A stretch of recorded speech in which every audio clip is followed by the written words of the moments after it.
Corbett, and he is the VP of Internal and Organizational Development. He'll be showing us around the SUB today. I'll pass it up to Corbett. Thank you, everyone. So this will be the first part you come into. Most students coming in from the Common Mall Freedom Square area. On my right we'll have blends. Coffee is the first thing you come in into get a coffee. And you can again relax in the social stage area. So in the back half, there's a special room for audiovisual sound. You can hook up the sound to. You can play. The goal is to have something like jazz band club, or something you can do poetry night. You can do any number of things in the space. It could be the flexible space, so all the tables and stuff can be moved in and out. But generally, when it's not being used that way, it's a nice, relaxing space for people to come in and sit down and have a lunch or meet with friends and chat. This is the main spot. Most people come into looking for directions, having an issue with the room, or wanting to meet somebody, like a staff member, or so. Yeah, this is the first place most people will go to for that. On this side, we have 3 different conference rooms. This is a fixed boardroom style. Supports about 10 people or so. The other 2 can fit up to over 20, and then flexible spaces. So again, you can move tables in and out if you need to use them for different purposes.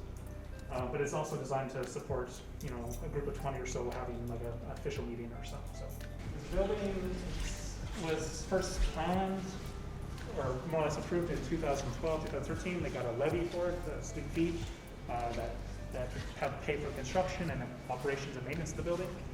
And now in 2021, it's finally finished and ready to open. So down this hallway, we have our main staff hub. So if you need to speak with a specific staff member or finance stuff, or maybe some student union or club stuff, or some other things, this is where you probably go to. At the end of the hall on the left is our student coordinator, student advocacy coordinator, student advocate. It's a new thing for the SFS. We have the SFU has an MBUD's office, which is a neutral group, but we're here to support students and advocate for students, so we need to have somebody willing to fight for our students on issues. And that's me. And that's Trish. Yeah. So it's a space in the back area for confidential discussions and stuff about issues that, if you have issues around academics, around issues with SFU, issues, pretty much any number of things, you can come to Trish. Interpersonal struggles, club issues. Yeah. This is on my right-hand side. It is an exit and entrance out to the 3rd floor AQ. And what you see also is around the edge is another nice little quiet, relaxing space. These little nooks, cubbies, where you can just sit and relax. They're nice and comfortable. Some places you probably be able to nap a little bit. So when you see outside, you see all the planters, right? That's a joint project with Embark and SFS. We own the planters, and they use it, and they grow the different produce like corn and lettuce and stuff, and they use it for their programming.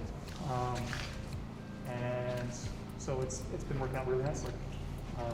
Also, I believe Soka and a few others also have planters that they can also grow food use as part of their programming as well for cooking classes or whatnot. What you'll see a lot, especially on these 2 floors, is a lot of dedicated study space. That was a thing that was really heavily requested by students in consultations from 2013 to 2014. Because at the time, SFU hadn't renovated a lot of their space, and there just wasn't that much space to sit down and work. And so the ones down the second floor are powered. Some of the other ones are not, but there's still lots of plugins all over the place for students to plug the laptop and phones into. Okay, so we're on the 4th floor. To the left is a direct exit and entrance into AQ. And on the other side, through the tarp,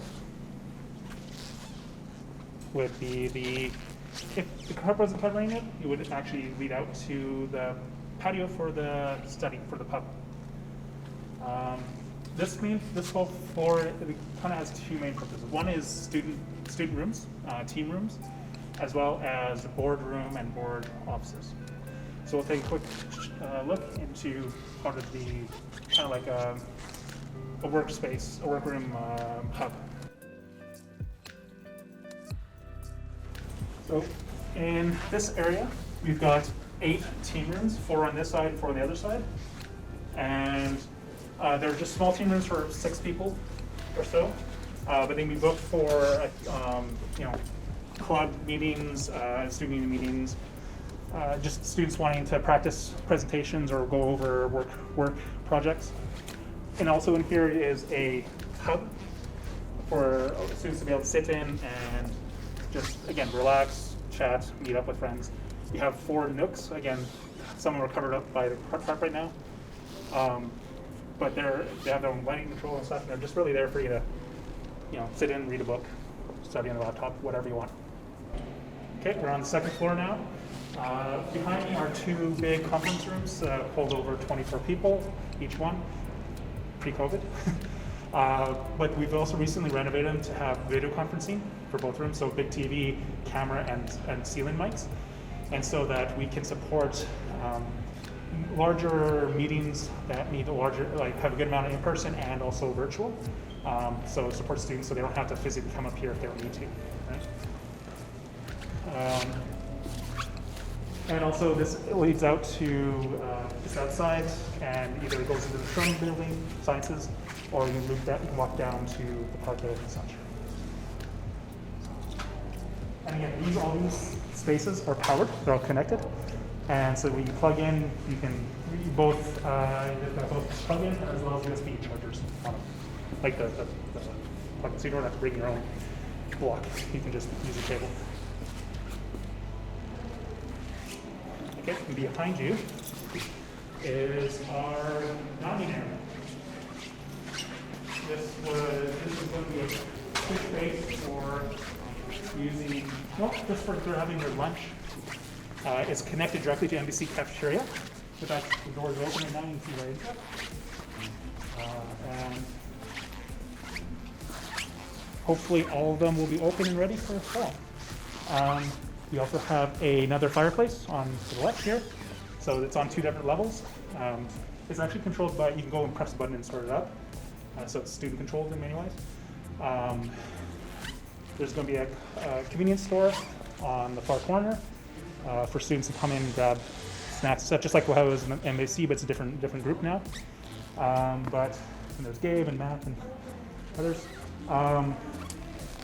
That little empty bunch of nooks, that's going to be full of 20 microwaves. So students can warm up their food, because that was also heavily requested. Okay, on this end we have the gas fireplace. This was heavily lobbied for by students during the consultation phase. They wanted something that, especially at nighttime when it's a little dreary and gray, have something with a little bit more warmth and light coming out when you're sitting here studying for midterms. This whole area is just basically a big sit-down space for people to relax in. There's a kitchenette in the back. We also have a small fridge, microwave, and a sink and stuff.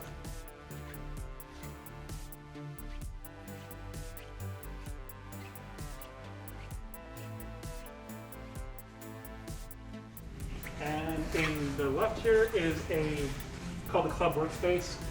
It was originally planned as more like a makerspace, but it also can support a lot of clubs, more like the engineering style clubs, the robotic club stuff, to be able to give them space to use tools and stuff that they couldn't normally use anywhere else on their campus, or would have to go all the way to Surrey and stuff to be able to use. And it should be used for outside of the classes, right? It's right now mostly just holding a lot of spare furniture, so it's not fully decked out yet, but we'll be consulting with relevant clubs to figure out how to best use this space. And finally, we have the 2 rehearsal booths. They're sound mitigated walls and stuff, sound mitigating walls. And it's really designed it's big enough to have like 2 or 3 people or 4 people come in and play some instruments, have a piano in there, or some people might just end up using it as a quiet study space, because it is fairly well sound buffered. So, yeah, that's it.